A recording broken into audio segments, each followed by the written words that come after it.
Sans plus tarder, je laisse la parole à Karima Deresh. Alors, sur un autre aspect des problèmes religieux qu'a pu connaître ou que connaît peut-être encore l'Algérie, j'ouvre une parenthèse pour. Je vais faire comme, mais à mon niveau, comme Galisso ce matin, je vais donner mon point de vue pour que en tant que président, je sois clair. Pour moi, l'Algérie n'a jamais été le pays d'une seule langue ni d'une seule religion. Voilà c'est à partir de là que j'ai réfléchi. Donc, à vous, madame.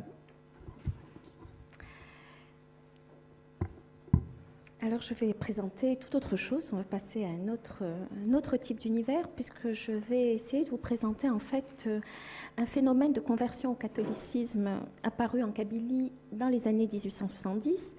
Suite à des actions d'évangélisation d'un groupe de missionnaires catholiques qu'on connaît plus communément sous le nom des Pères Blancs. Leur nom officiel, en fait, c'est la Société des missionnaires d'Afrique. La conversion, en règle générale, je dirais, de musulmans au catholicisme est un phénomène qui est peu connu. Et plus généralement, c'est en fait l'histoire de la rencontre entre la colonisation et l'évangélisation à la fin du XIXe siècle en Algérie, qui est un épisode, je dirais, à peine effleuré par la connaissance historique.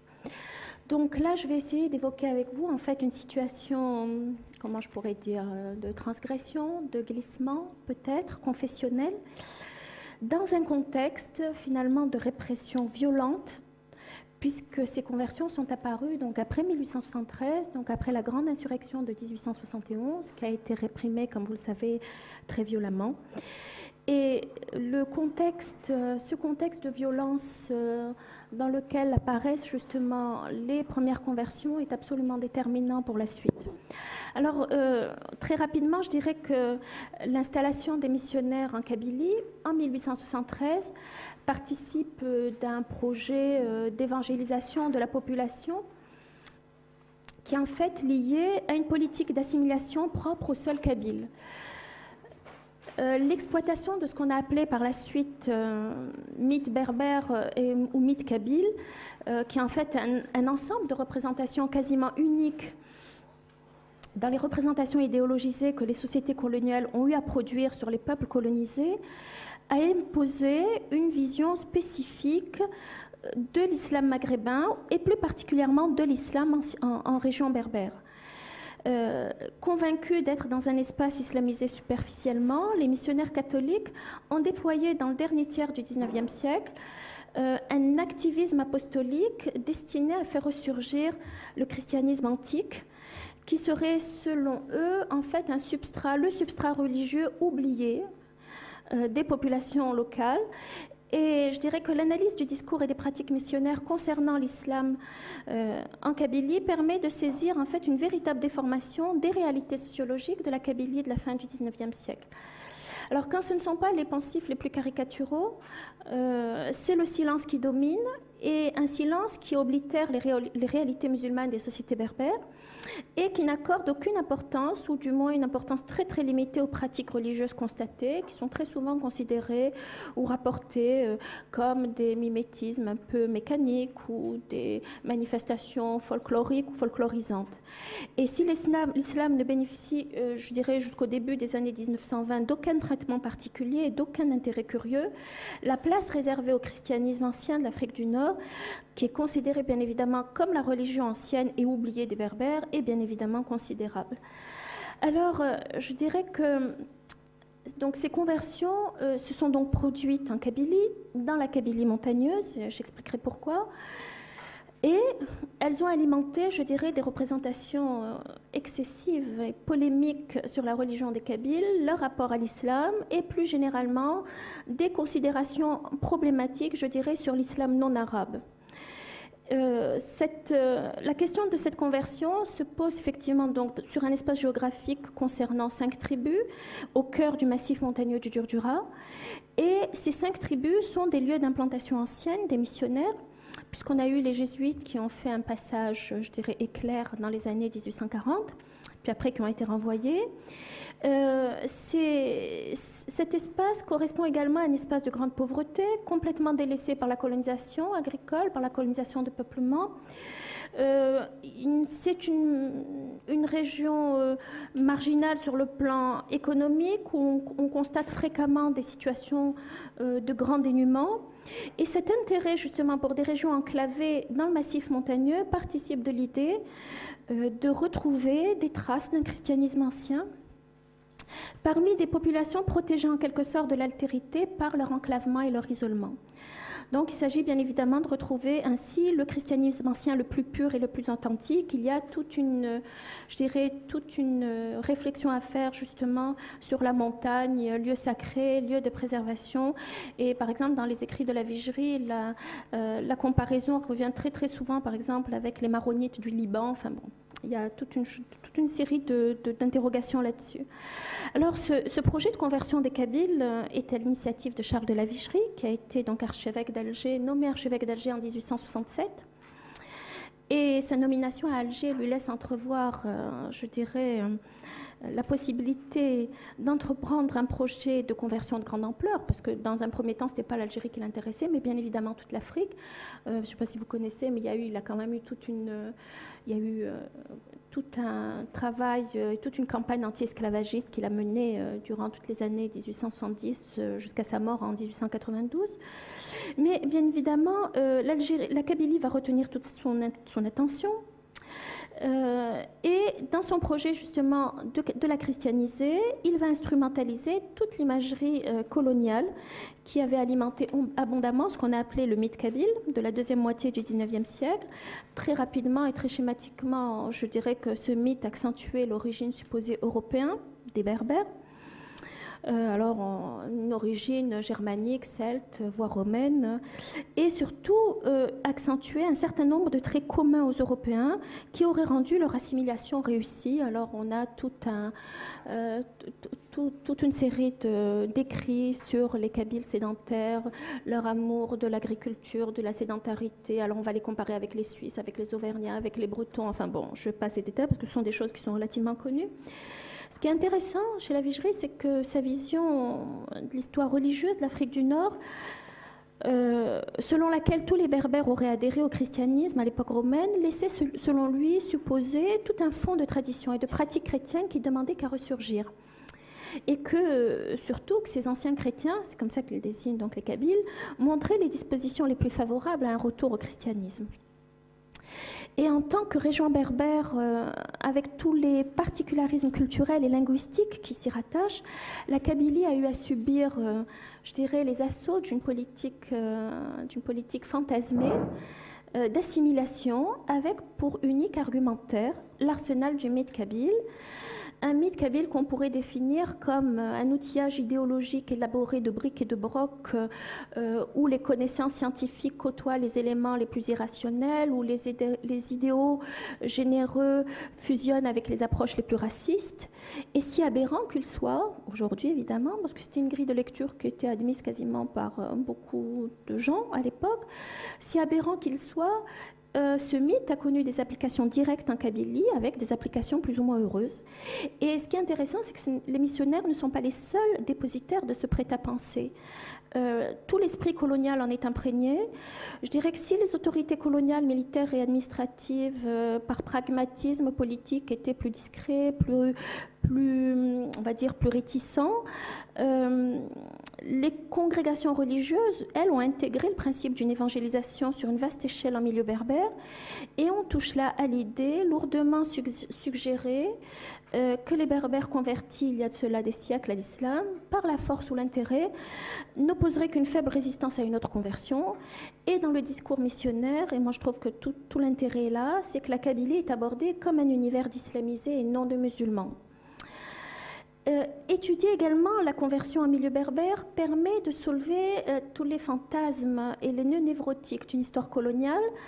Dans un idéal colonial et chrétien partagé par quelques-uns seulement, la Kabylie devient en quelque sorte, je dirais, le pendant fantasmé d'une France sublimée. Alors je m'explique, c'est-à-dire que les chrétiens kabyles, ou les Kabyles chrétiens, deviendraient en quelque sorte des assimilés idéaux.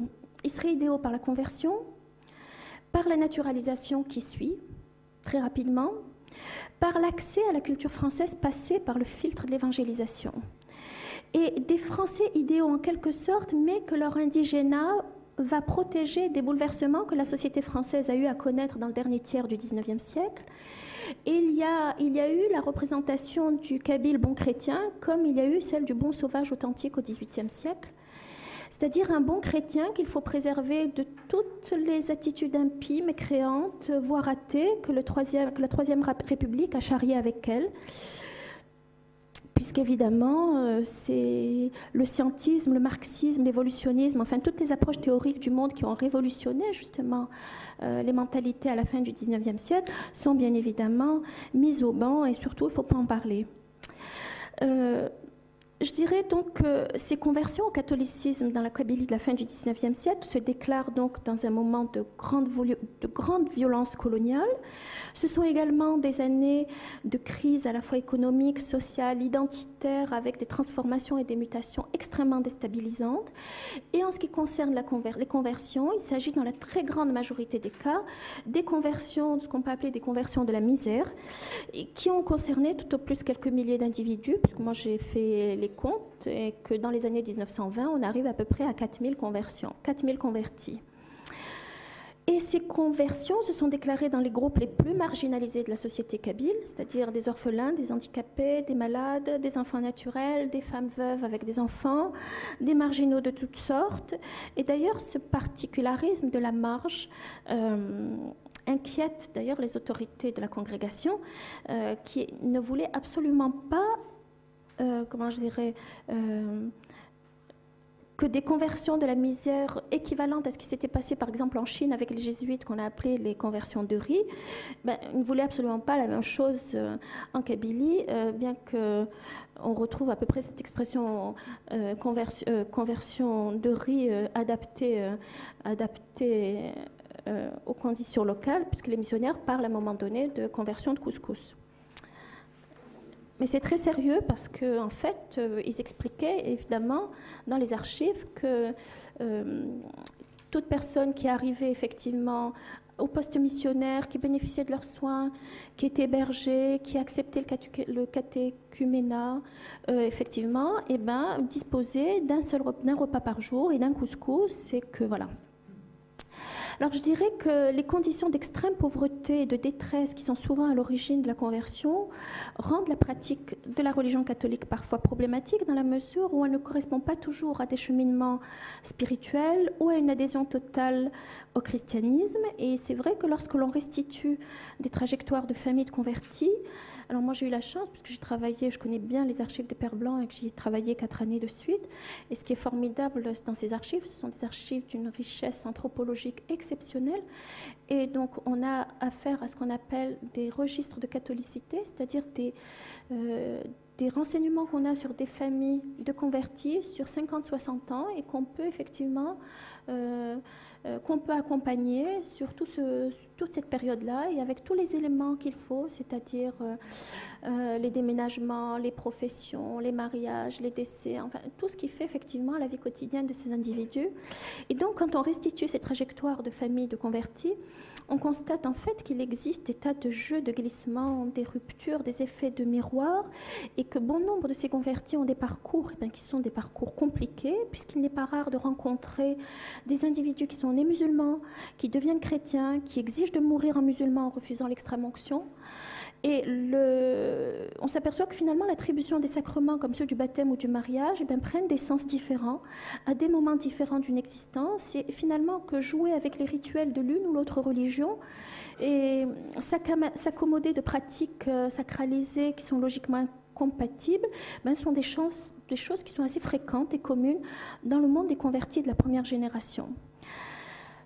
Je dirais que cette conversion va leur assurer un statut mal défini et des difficultés d'appellation, puisqu'on va trouver apostat, renégat, tourné, qui est littéralement l'arabisation ou la berbérisation du verbe tourner, c'est-à-dire celui qui littéralement a tourné le dos à sa religion. Et cette formulation, je dirais que c'est d'autant plus intéressant que le terme tourné s'adapte aussi bien aux convertis qu'aux naturalisés. Donc, il y a une ambiguïté de leur identité. Albert Camus disait que mal nommer les choses, c'était ajouter au malheur du monde. Et c'est vrai que c'est une formulation qui se prête d'autant plus aux convertis, mais qui sont rattachés à une catégorie non identifiée, non identifiable. Et on verra que par la suite, mais ce n'est pas la teneur de mes propos aujourd'hui, que ça provoquera, je dirais, des interrogations existentielles extrêmement douloureuses, notamment à partir de la deuxième génération, parce que face effectivement à d'autres groupes particulièrement identifiés, notamment en milieu urbain, ben, être chrétien kabyle, c'est totalement incongru. Alors, ce qui est intéressant dans les archives missionnaires, c'est que l'islam kabyle est présenté, je dirais, comme un islam altéré, un islam moins pur. Et dans cette exploitation des archives, il y a un double constat, en fait. D'abord, l'absence totale de remarques ou d'analyses sur les pratiques religieuses. Et autant les documents fourmis de détails et d'informations concernant les groupes sociaux, les vies villageoises, les maladies, les problèmes, je dirais, d'hygiène, calendrier agricole et tout ce qu'on veut, autant la vie religieuse est passée totalement sous silence.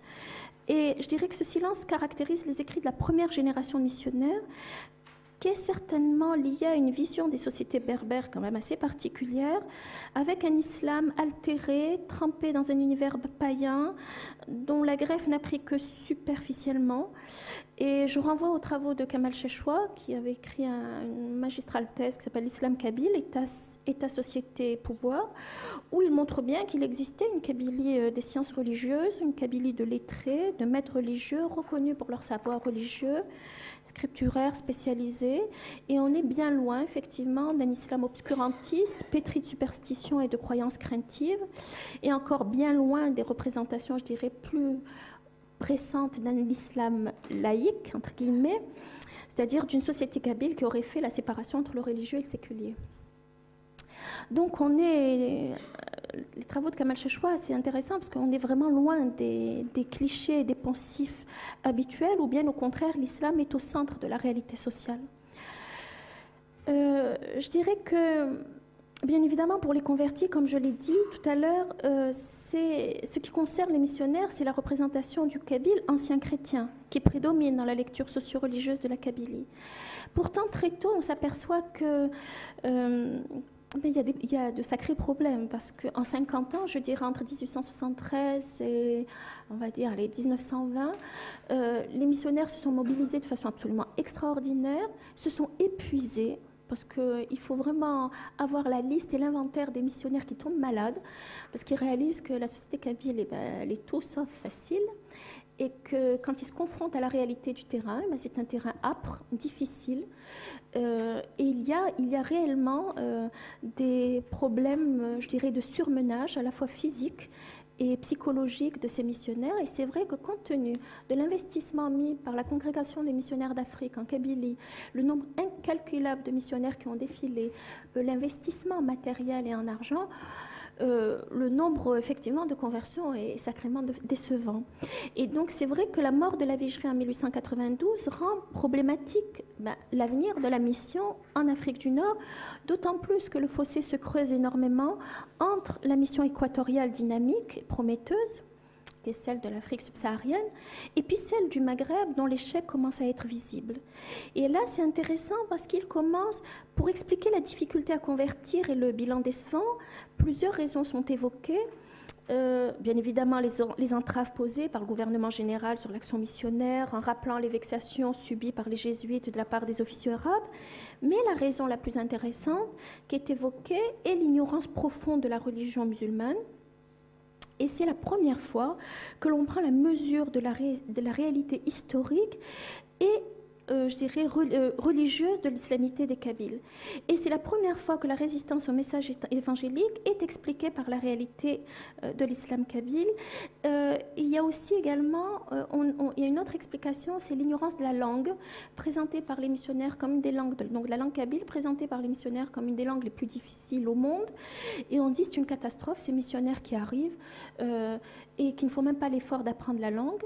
Alors là, je mets juste un petit bémol parce que c'est intéressant de voir que entre les sœurs blanches et les pères blancs, autant les sœurs blanches ont vraiment investi dans l'apprentissage de la langue, je parle des toutes premières générations de missionnaires, parce que ça change énormément par la suite, autant les sœurs blanches ont investi énormément dans l'apprentissage de la langue kabyle et donc sont rentrées très vite dans l'intimité des familles et donc une plus grande proximité avec le groupe, autant les pères blancs effectivement ont été en quelque sorte victimes d'une vision à la fois caricaturale, à la fois de l'islam donc des Kabyles et en même temps dans l'ignorance de leur langue.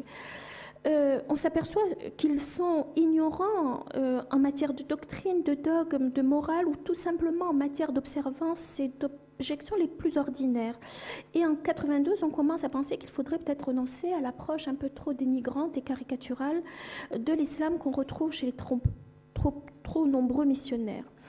Et puis ce constat de l'islamité des Kabyles, donc il y a un rapport en 1892 qui dit d'abord, comme l'arabe, le kabyle est musulman, c'est-à-dire plus réfractaire à l'évangile qu'un païen, un fétichiste, un idolâtre quelconque. L'idée d'une pratique musulmane superficielle en Kabylie, bien répandue dans le discours missionnaire, se lézarde quelque peu au contact du terrain kabyle. Évidemment, on réalise on prend conscience des résistances, et bien évidemment, qui étaient au message évangélique, qui étaient totalement insoupçonnées en arrivant. Juste pour ajouter qu'il faut attendre quand même les années 30 pour qu'il y ait deux textes doctrinaux déterminants qui changent l'approche missionnaire en Afrique du Nord. Un texte daté de 1932, je n'ai pas le temps de rentrer là-dedans, mais qui établit le constat d'une impossibilité directe de conversion en pays musulman. Et puis un deuxième texte daté de 1937, qui est un texte, qui est une conférence qui réunit tous les missionnaires et les supérieurs de la Kabylie, donc de la Kabylie pendant une dizaine de jours, et qui fait le bilan de l'apostolat en pays musulman, et plus particulièrement en Kabylie au Sahara. Et là, évidemment, il souligne cette conférence, ce texte-là, ce qu'on appelle la conférence de Bono, souligne l'absolue nécessité d'une connaissance sérieuse de l'islam élargie au droit coranique, à l'histoire et au monde musulman et aux autres mouvements politiques et religieux contemporains. Et puis, moi, je n'ai pas le temps de le faire, ce qui est très intéressant dans ce texte de 1937, c'est toute la réflexion sur l'inculturation, c'est-à-dire la façon dont on va mettre en place, c'est-à-dire l'évangile en pays non chrétien. Je dirais que plus généralement, c'est la période de l'entre-deux-guerres qui correspond à une prise de conscience de l'échec de la mission en Kabylie. Il n'y a pas de résultats spectaculaires, encore moins majeurs.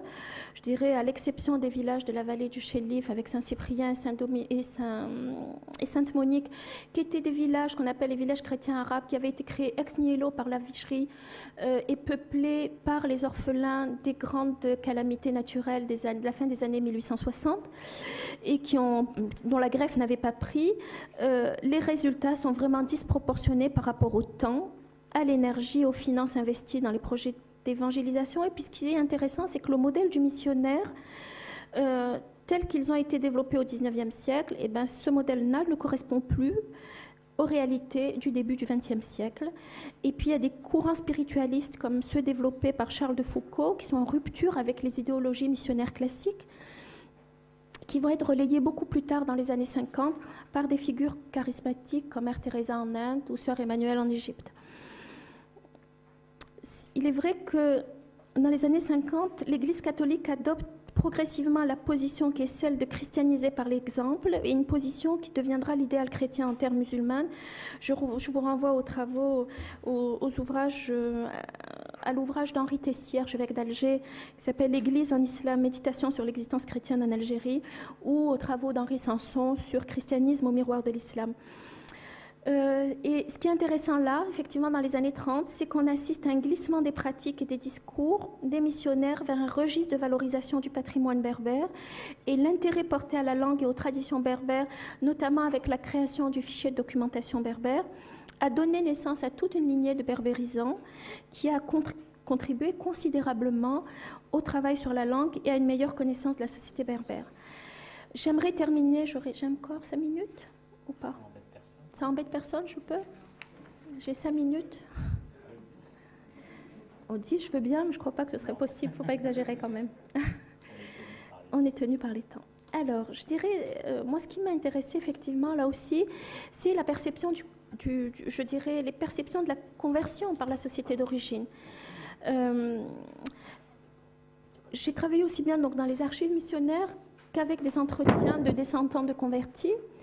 Et je n'ai eu nulle mention, comment je dirais, de réprobation ou de violence à l'égard de ces convertis. Je parle effectivement à l'échelle de la Kabylie. Je dirais que ce qui est intéressant, c'est que ils n'ont pas été livrés à la vindicte villageoise et on le constate dans le maintien des pratiques matrimoniales où les stratégies de l'endogamie préférentielle gardaient toute leur pertinence et dans la puissance des solidarités familiales. C'est-à-dire que ça pourrait s'expliquer de plusieurs façons. Ce qui est intéressant, c'est qu'on s'aperçoit que finalement, même quand on est converti, ça n'empêche pas de se marier avec sa cousine premier degré qui est musulmane. Et ça n'empêche pas des tas d'autres... ça n'empêche pas d'adhérer, je dirais, à des tas d'autres types d'ancrage, à la fois communautaire et culturel. Alors, il me semble qu'il y a deux hypothèses qui pourraient expliquer cet état de fait. C'est que, d'abord, peut-être l'origine modeste ou marginale des premiers convertis. C'est-à-dire que leur état d'orphelin, de veuve, de vieillard, de malade, qui les placé ipso facto à la périphérie du groupe, n'en bouleversait ni la cohérence, ni les structures, ni l'organisation. C'est-à-dire que leur conversion n'avait aucune importance. D'une part, par leur position sociale mineure ou parasitaire, puisqu'ils étaient sans autonomie et sans revenus, et d'autre part, dans la mesure où ces conversions étaient motivées, je dirais, par des considérations matérielles et non pas par un cheminement spirituel et par des actes de foi. Et cette absence de prise de considération explique d'ailleurs peut-être le retour aux pratiques de l'islam qui sont régulièrement mentionnées par les missionnaires, par des individus qu'ils qualifient d'ailleurs d'apostats, c'est-à-dire ceux qui sont convertis qui reviennent à l'islam. Je dirais des fausses conversions ou des vraies fausses conversions qui sont justifiées par la misère et finalement pardonnées par la communauté qui ne met aucune difficulté au retour à la foi d'origine. Puis la deuxième hypothèse qui pourrait aussi être intéressante, c'est que la conversion même motivée par la misère était considérée comme une mort sociale, symbolique, et que même si les individus demeuraient dans leur village en pratiquant une foi autre que celle de leurs ancêtres, ils étaient aux yeux donc de leur père passés dans un autre univers et morts pour le groupe. Et cette attitude pourrait expliquer d'ailleurs l'indifférence et le scepticisme constatés dans de très nombreux villages où les chrétientés locales vivaient et s'organisaient à l'écart du groupe originel. Alors, je terminerai juste, je dirais presque par une série d'interrogations. C'est que quand j'ai commencé à faire ce travail, on m'avait dit « Oh là là, c'est un sujet sensible, c'est difficile, voilà, encore, on va faire la surenchère, que tous les Kabyles se sont convertis au christianisme, c'est une catastrophe, etc. » Mais je me dis que finalement, que l'interaction entre christianisme et colonisation est sans aucun doute à la source de ces malentendus et de ces incompréhensions, parce que comment percevoir les convertis ? Doublement colonisés par la christianisation et donc doublement stigmatisés en devenant la marge de la marge, ou alors optant pour la conversion, ils se rangent du côté des dominants et font là preuve d'infidélité. En fait, franchir les frontières, accélérer un processus d'intégration, voire d'assimilation à un modèle dominant, ce même processus les fait entrer dans un autre constitué d'exclusion et de stigmatisation. Et de la même façon, comment présenter, comprendre toutes les stratégies qui accompagnent la conversion. L'intérêt matériel, les compromis, les transactions, les accommodements, les vraies fausses adhésions au christianisme. Et puis surtout, de quelle façon la conversion a déplacé la frontière culturelle et identitaire de ces nouveaux chrétiens. Dans quel univers les a-t-elle plongés ? On pourrait supposer que cet acte les a privés de leurs liens familiaux et sociaux et de leur identité traditionnelle, mais la réalité renvoie vraiment à toute autre chose. Je dirais que la conversion associée par la suite à la naturalisation suppose finalement un double reniement, celle de la religion d'origine et celle de son appartenance nationale, que je mets entre guillemets. Ce double reniement fait qu'un seul terme donc, désigne le converti et le naturalisé, ce que je disais tout à l'heure en tournée, même si les deux états ne sont d'ailleurs pas toujours conjugués. Je crois que je vais m'arrêter là. Oui, très bien. Merci.